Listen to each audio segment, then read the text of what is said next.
Welcome to Beyond Investments with your host, Seth Leishman of Ostrofe Financial Consultants.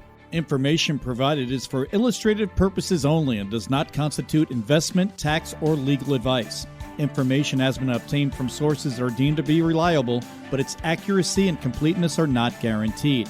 Neither LPL Financial nor the hosts of this show or accept any liability for the use of the information discussed. Consult with a qualified financial, legal, or tax professional prior to taking any action.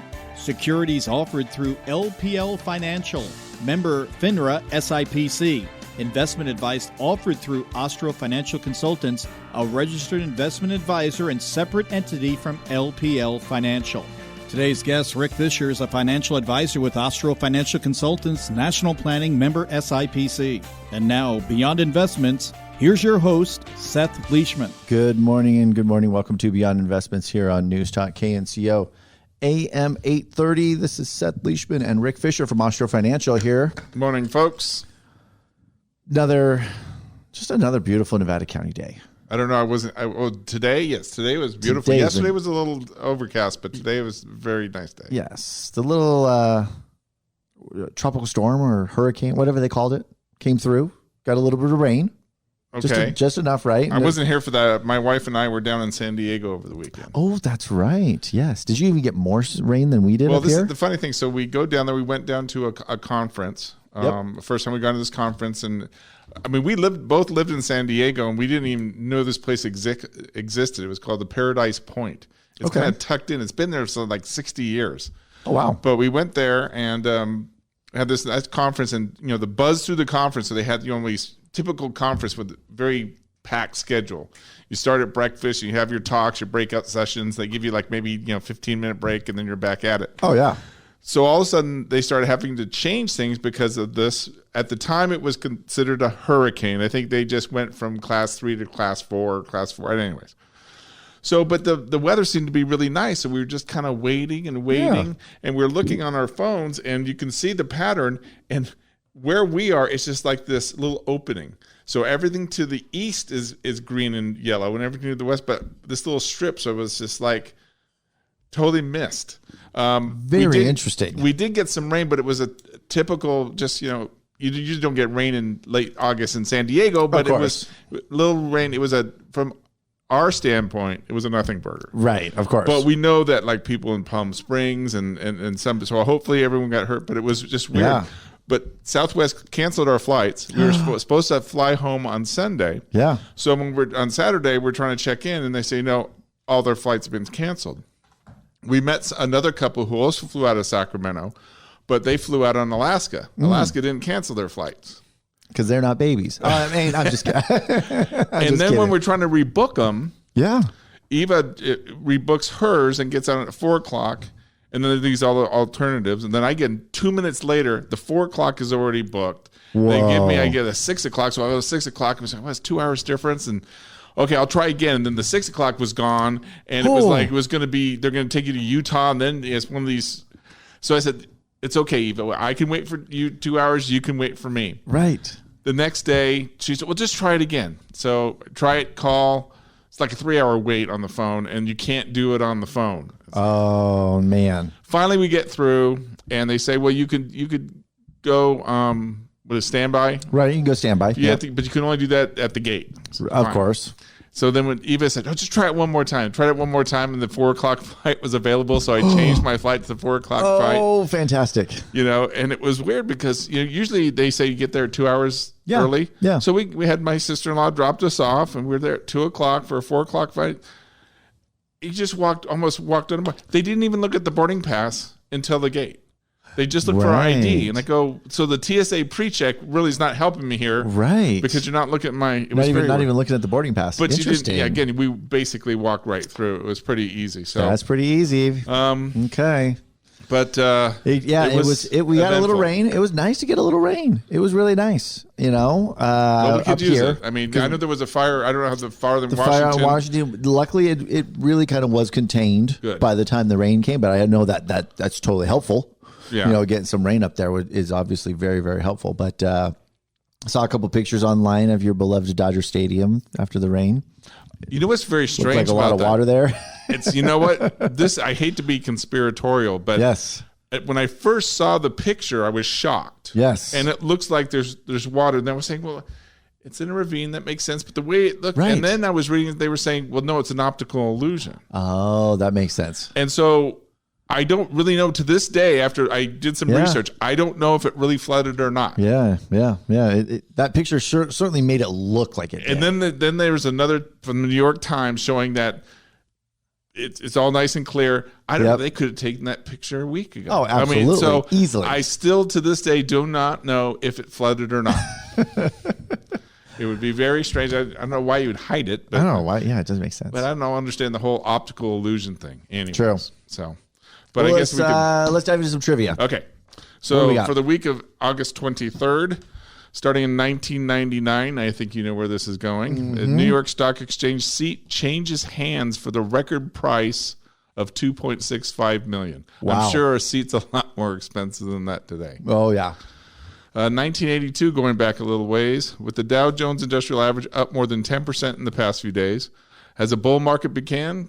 Question mark. No one can say, no way, says Wall Street experts. This isn't to be looked as the beginning of a major bull market, says Goldman Sachs investment strategist, because it hasn't been validated yet by economic activity.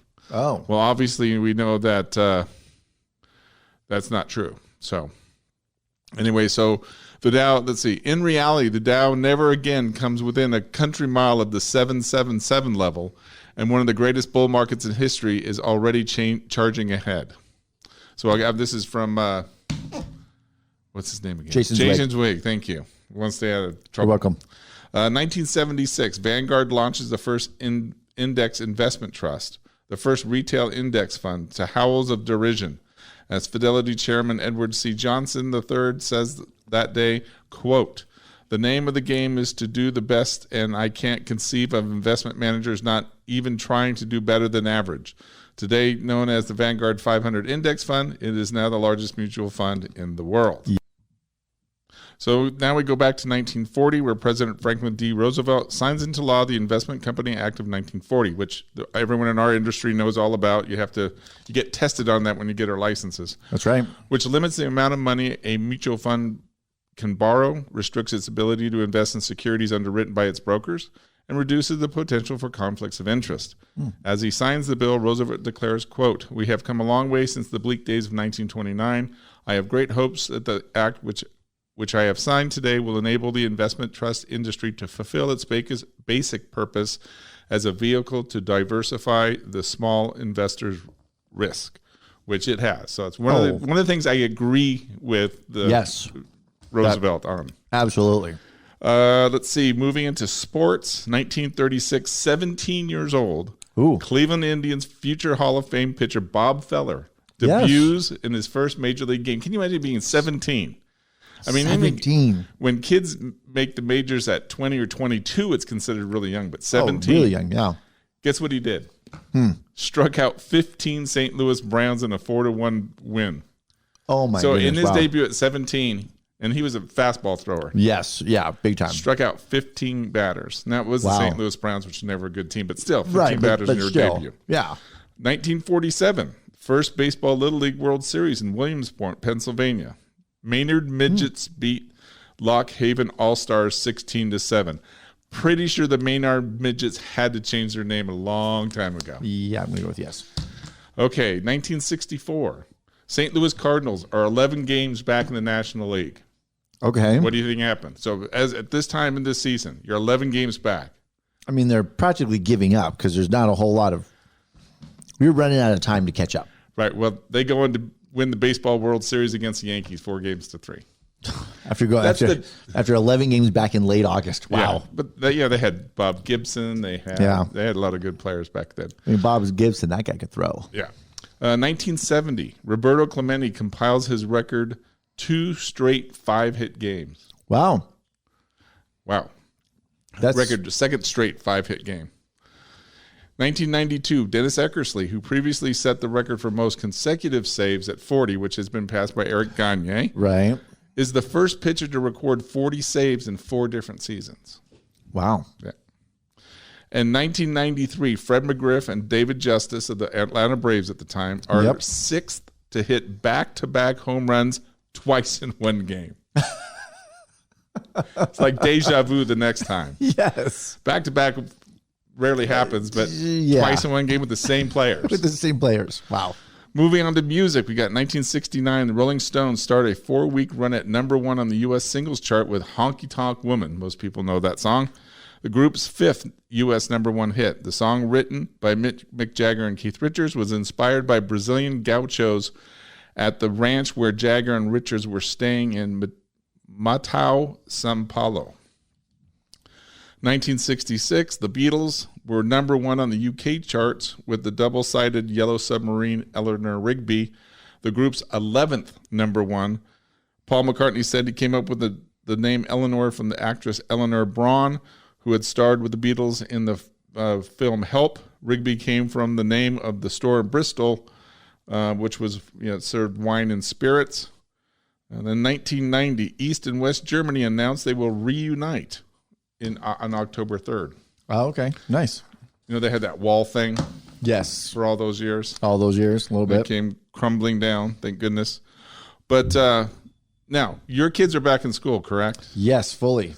Fully. And yeah, I can tell by the traffic patterns around here. Yeah, big time, right? No kidding. So when we were talking earlier this morning, we were going to record the show. I had absolutely no idea what we were going to talk about. Yes. So I did my trivia, and I said, you know what? Something will come to me because it always does. Absolutely. So as I'm coming back to work late, I apologize. I had an epiphany. Yes. Since everyone's going back to school, maybe this is a good time that we talk about education funding. Yes. I mean, even so much as back to school night is this week. Okay. At least for many schools. I think the high school might be next week, actually. But middle school is tomorrow, actually. That's right. Tomorrow night. Ooh. So you're in the thick of it. Yeah, I'm going to be in the thick of it here Thursday night. We are recording this on Wednesday for those listening in. But right in the deep thick of this. And when you start to look at education funding, I mean, let's first start by talking about the costs. Yes. We've seen the cost of post-high school education just skyrocket over the last 10 years. Even high school education, if it's a private school. Yeah, absolutely. They've all just skyrocketed. Absolutely skyrocketed.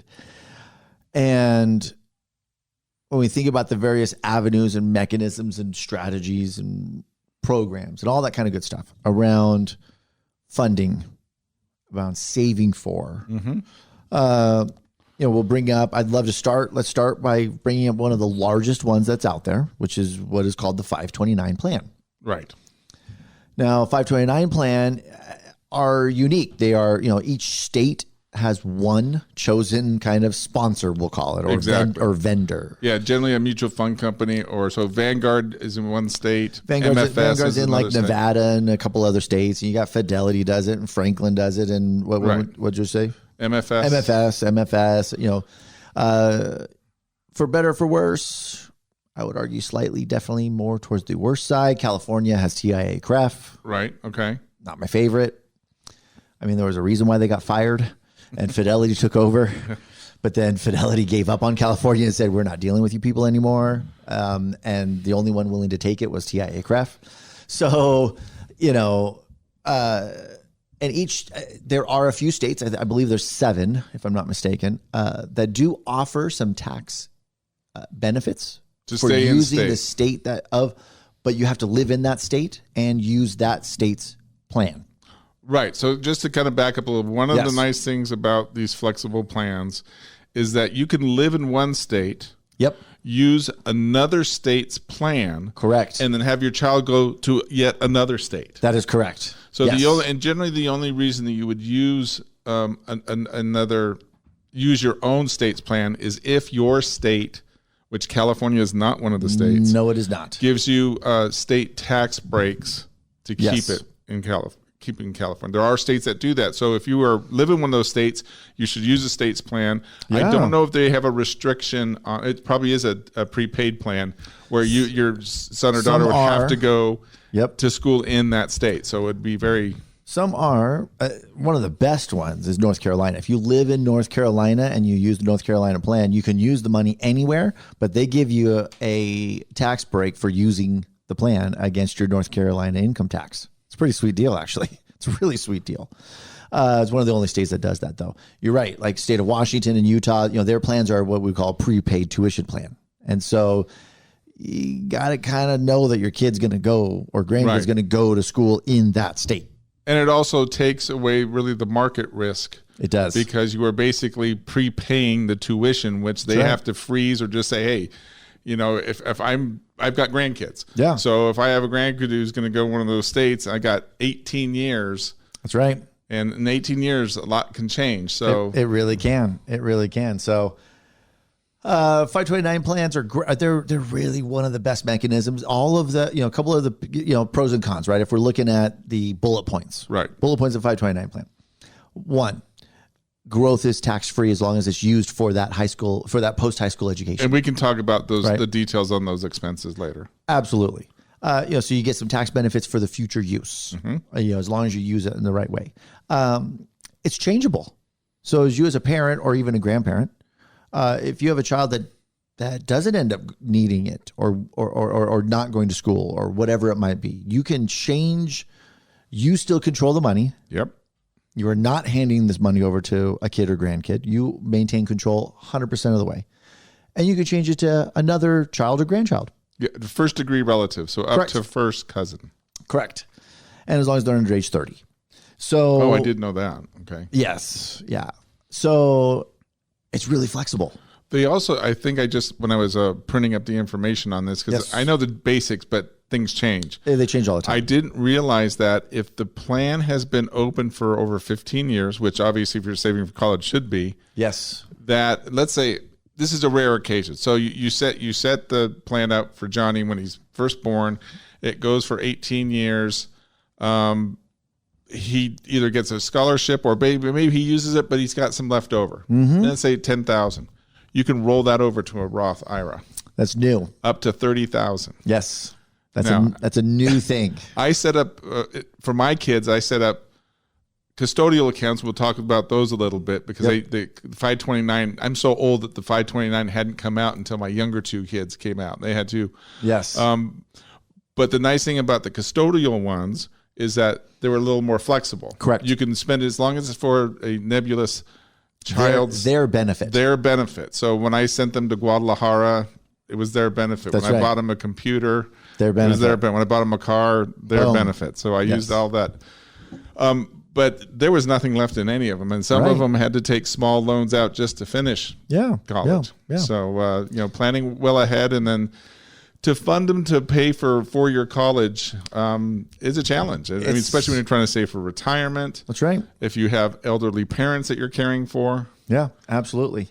It's pricey, and the costs continue to go up. And so how you fund it, how much you fund it. These are all great things to be talking about. We've kind of brushed the surface on some of this, and why don't we take a quick break? Okay. And let's come back. Let's talk more details about 529, and let's talk about some differences between and the pros and cons and benefits around using things like a UTMA, sometimes called a custodial account, a custodial account, or a 529 plan, and some of these other options. Those are kind of the two main ones. But we're going to take a quick break. You're listening to Beyond Investments right here on News Talk KNCO AM 830.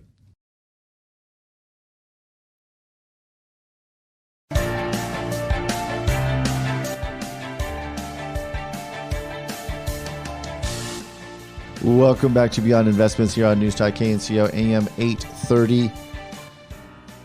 Today we've got our topic's going to be some unique, interesting, cases, assets. We're never going to use any names. We keep everything private, but we'll use some generalized. What went on? So the first one that the reason that we're talking about this is I just had a long-term client send me an email a few days ago saying, "Hey, Rick, I want to update you on some things, and I want to seek your advice on an issue regarding a car that I have." Yes.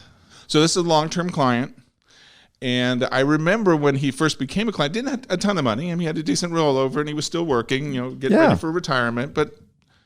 And he would tell me the story about, there was issues with his family who's from the Midwest. He and his brother had been feuding for decades and had some issues with his parents, and he was working that out. But he'd gone back home, was working stuff out, and he had told me early on about he and his brother about 40 years ago purchased a wrecked Ford GT40. For those who don't know what a Ford GT40, it's an iconic race car. If you've seen the movie Ford versus Ferrari, that's the car they're talking about. They made them from like 65 to 69, different versions. Anyway, our iconic race car. Yes, not a lot of them out there. No. And so when I first heard about this, I go, where'd you get a wrecked one? Yeah, a wrecked one. Apparently, he and his brother purchased a car after it got wrecked for about $40,000. Yes. Okay, so obviously that's a lot of money for a wrecked car. That's a lot of money for a wrecked race car. Right, but and this was 40 years ago, still already kind of an important iconic car. So they're going to restore it. Absolutely. Well, it's been like 30 years, and he and his brother haven't been talking. He doesn't know where the car is. And so this is a constant thing that he's always thinking about. I've got to find my brother. I've got to find out what happened to this car, and if it's been sold, get my share. That's right. So he had been talking about this. Then finally, a few days ago, I get an email, and so I arranged the car, and he says, "Okay, here's the update. Okay, the update is I've just talked to my aunt. I'm still looking for I've gotten in contact with my brother. Yep. My aunt had said that the car had been restored and sold last December. Okay, so now all this is a wrecked car. Now it's, so now it's a restored car and been sold. And that's what he said. He says, okay, Rick, I want you to go online. So he tells me the website, and there's the picture of the car. Totally done. Totally done and perfect. And it's on a auction website, and it's already been, you can tell nothing's active. So apparently you can't bid on it anymore. Right, yes, of and course. from his aunt said, oh, no, it's sold. Okay. And it's gone. And so now he's thinking, okay, I own half that car. Right. So where's my cut? Yes. Anyway, so he gets a lawyer to have a civil lawsuit against his brother for half the share. And so he's asking me, what should I do? This is what's happened is he's gone to court. His brother said that when he bought the car 40 years ago, he borrowed money from our client.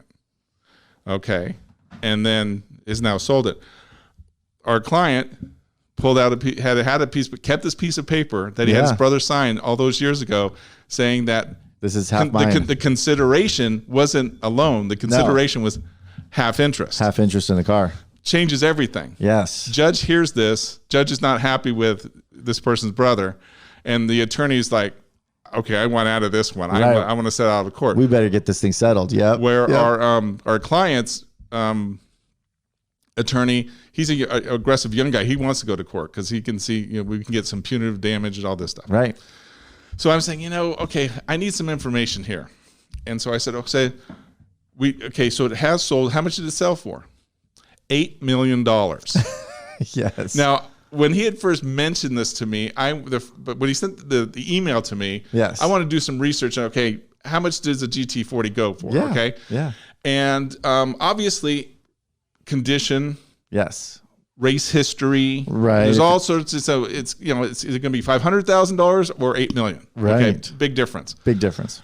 Apparently this one sold for $8 million because it was what they call a lightweight. So it was very, but it was a small block. It wasn't, they came in two. They came in 289 small blocks. Right. Then they went up to the 427. It's the 427 that won Le Mans. Okay. Yes. So this car was at Sebring, but it did not finish. So it's not like it had a storied history. No, not even a really great big storied history. Yeah. But again, there's not very many of them, and they're hot right now because of Ford versus Ferrari. Yes. Okay. Yes, definitely. Baby boomers who have that kind of money think, oh yeah, I've got to have one of these, even though it's not the Le Mans one. Yes. Those are in museums. Yes, absolutely. Anyways, and I said, well, yeah, but it was wrecked. So how did they get it restored? Okay, if it was wrecked.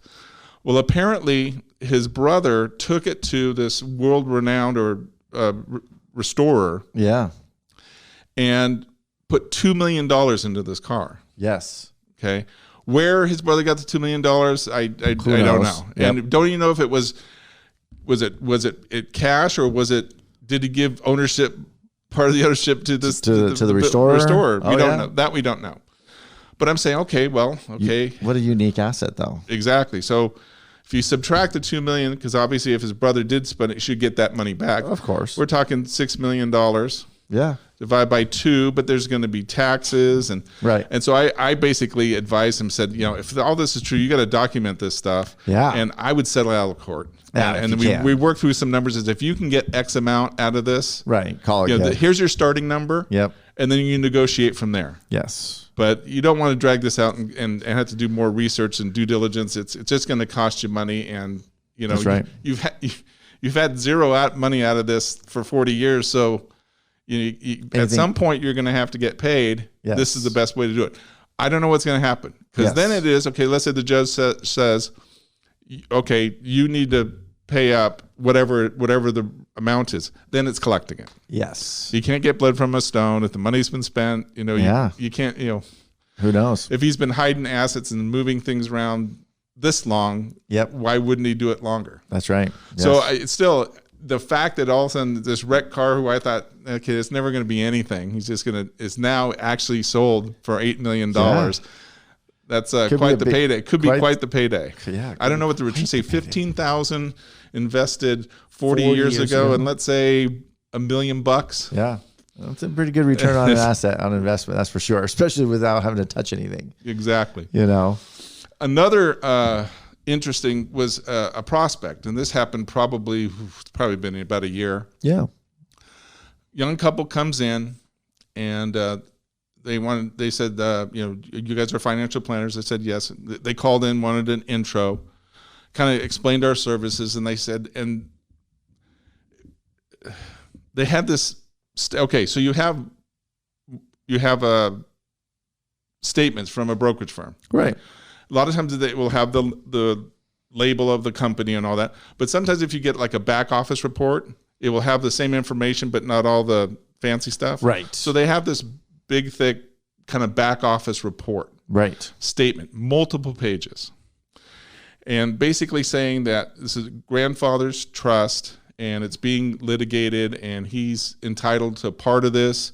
I verified the last name. The last name was the same. Right. They didn't look like the type that was going to come into money. I just got a vibe about them. Yeah. And the girlfriend was doing most of the talking, so I was a little suspicious. Yep.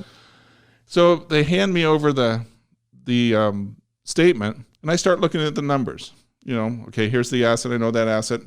Well, that's a lot to have in that one. Yeah. And there's a lot of these pages, and I start looking, and let's go get to the end of this and the grand totals. The totals on the statement at the end of the day weren't millions.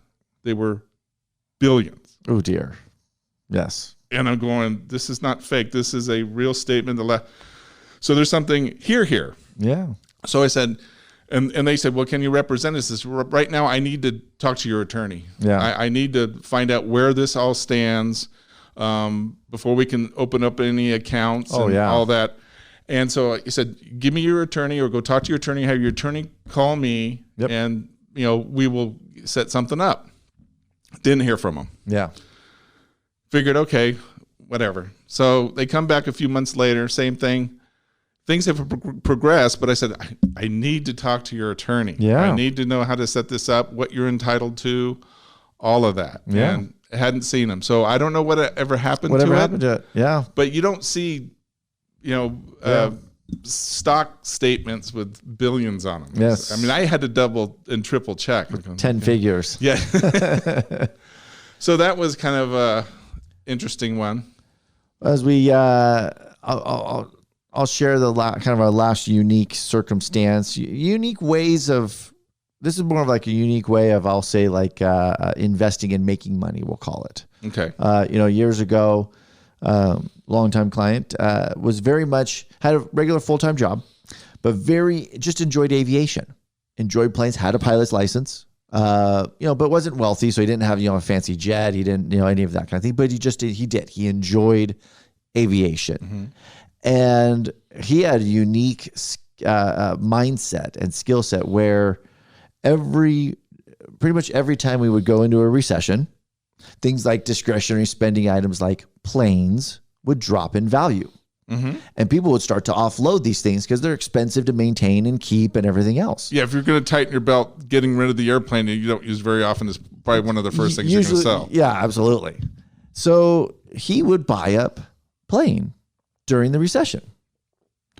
And he would then do some refurbishment because he would always want to make sure, he'd do some stuff because it's partially just because it was fun to do. He found joy in, kind of cleaning it up and, doing little things here and there.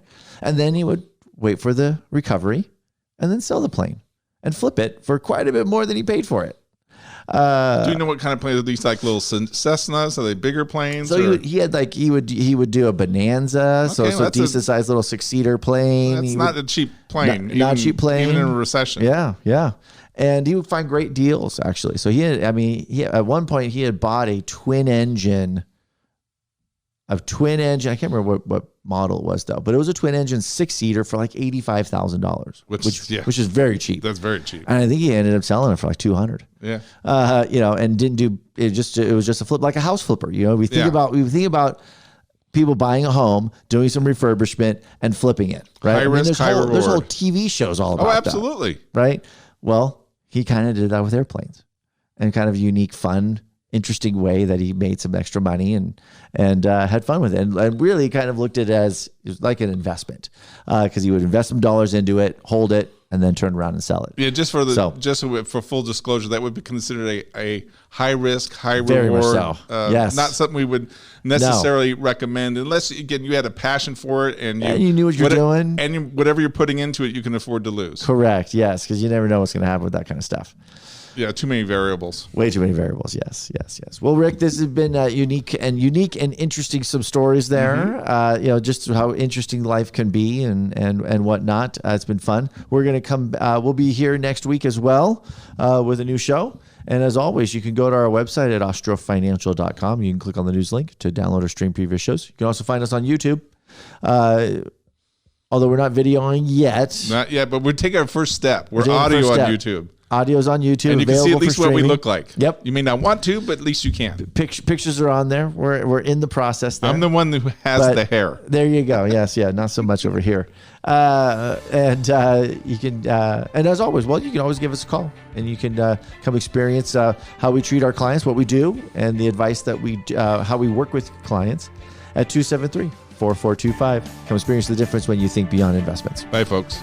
Information provided is for illustrative purposes only and does not constitute investment, tax, or legal advice.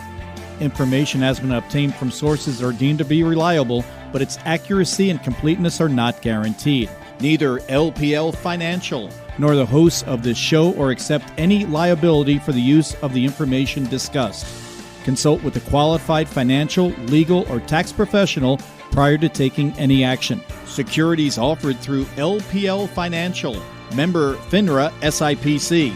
Investment advice offered through Ostrofe Financial Consultants, a registered investment advisor and separate entity from LPL Financial.